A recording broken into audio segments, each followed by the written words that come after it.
Hello, it's Stephen White, Trekboy89, and at 7 o'clock, Netflix finally delivered Star Trek Discovery Season 2, Episode 1, Brother.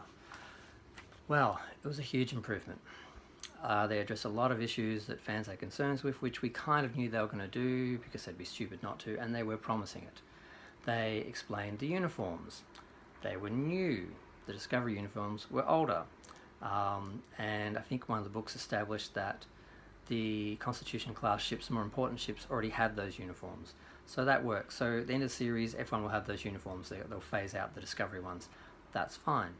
Little things like that, they shut up the nitpickers, they make us happy, they make the universe more cohesive without really being that important. It's really not that important, although visually the original Discovery uniforms were horrible, and it didn't feel like Star Trek. It wasn't one of those visual identifying things that you associate with Star Trek with the coloured uniforms.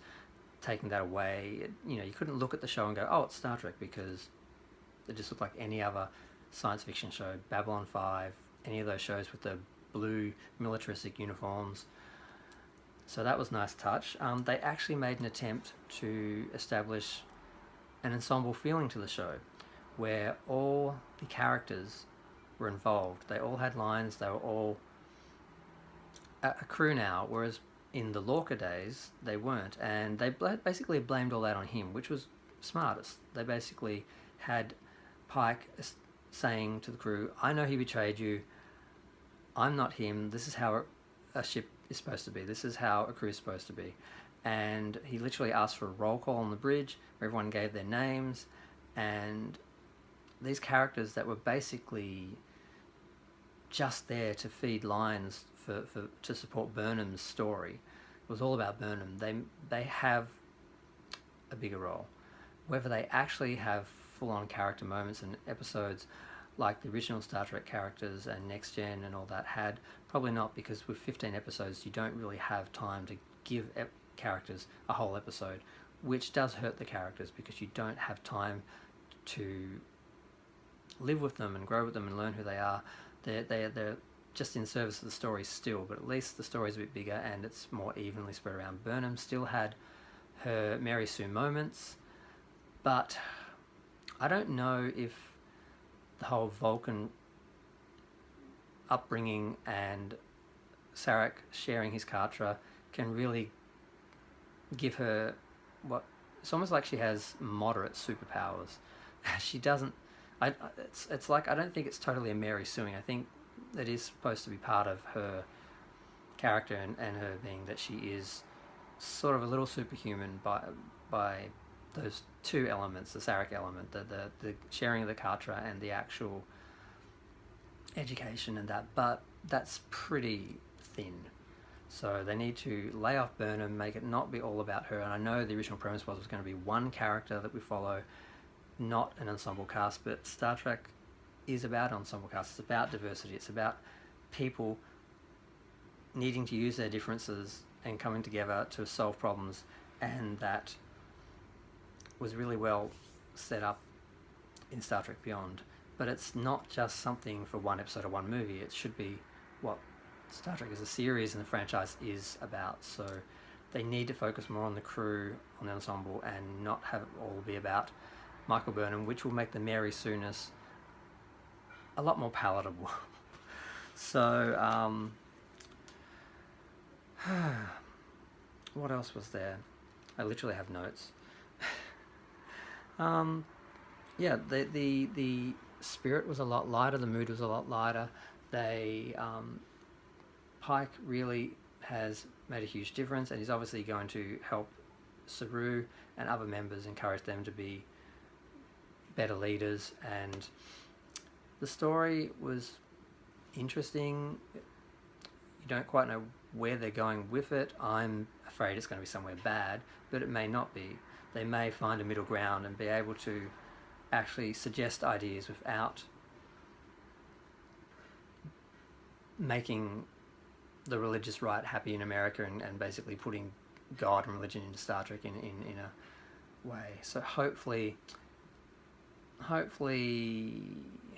we're just not giving them enough credit. But we're yet to see what happens. So, what else?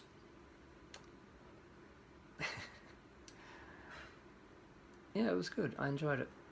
There's not much more to say without going over all the plot points and the storylines, but we had a few moments. Some people are going to hate.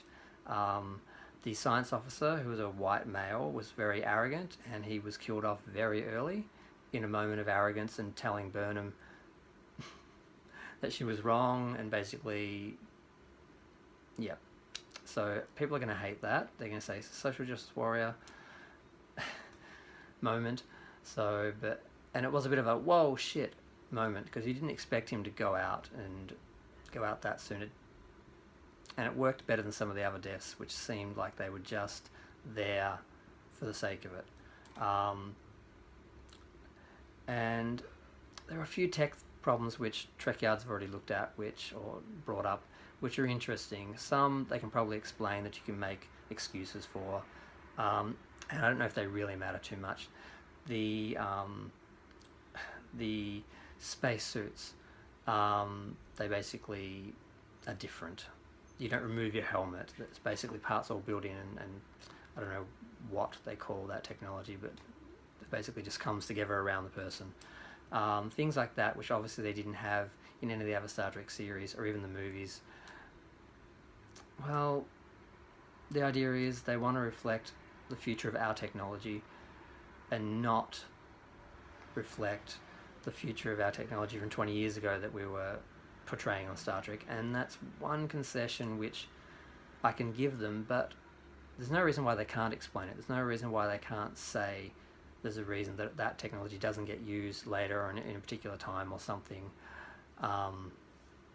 just to shut up the nitpickers and to make it consistent, like with the Klingon virus that explained the flat four-headed Klingons and the TNG movie Klingons. There's no reason why they can't do that. They can do it in a line or two somehow. It just makes it all blend. And that way you can get away with having your different series and your different take on it, and that as long as you stick to the basics and stick to the basic philosophical and thematic ideas of the show, that you have it about diversity and unity and an ensemble and exploration and the utopian ideas, instead of where they're probably going to go with Section 31. Now, Section 31 is something that it's in the Charter, it's in Starfleet. If it's something that was seized upon in war times and built up and got a force of its own and some strength and some following, I guess, and support during the war, and they're just not giving it up. If part of the story is that this group within Starfleet that came up in the war to help defend Starfleet is now the enemy and they have to get rid of them, if that's how they use them in the series, that's good. If they use them as something that's validated and seen as necessary or part of Starfleet and acceptable, then that is not going to fly with the fans and not going to fly with me and a lot of people. So they better not do that. If they just bring them up as like an internal enemy in Starfleet, that's fine. They did that in Into Darkness and it was fine. So I'm hoping that's where they're going to go. I'm hoping the religion is explained as some sort of just alien and it doesn't go into the Bible territory.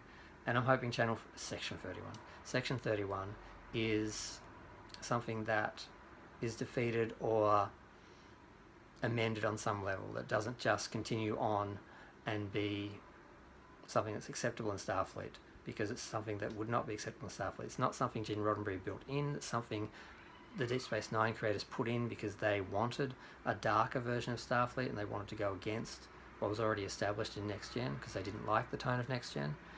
So, yes. So I enjoyed it. It was good. There were a few little iffy moments. There's a lot of things to be concerned about, but it looks like they're going in the right direction. And hopefully it gets better, because midway through the season they had to shut down, they fired people, they brought new people in, they had to reshoot a lot of stuff. So hopefully they are going in the right direction and they're trying to get the fans while still retaining a lot of the things they were trying to do for Discovery. Hopefully they're just going to hold on to the good things, get rid of the bad things, and we can all live with it. So thank you for listening. I'll probably do a more concise review of this episode and the other episodes later on. Right now I just wanted to give like my first impression and just a quick review of the show, because this is the reason why I wanted to start doing videos, was because I wanted to be here for the whole Star Trek Discovery Season 2 shitstorm, which I thought was going to come and still might, but we may be surprised. Thanks. Bye.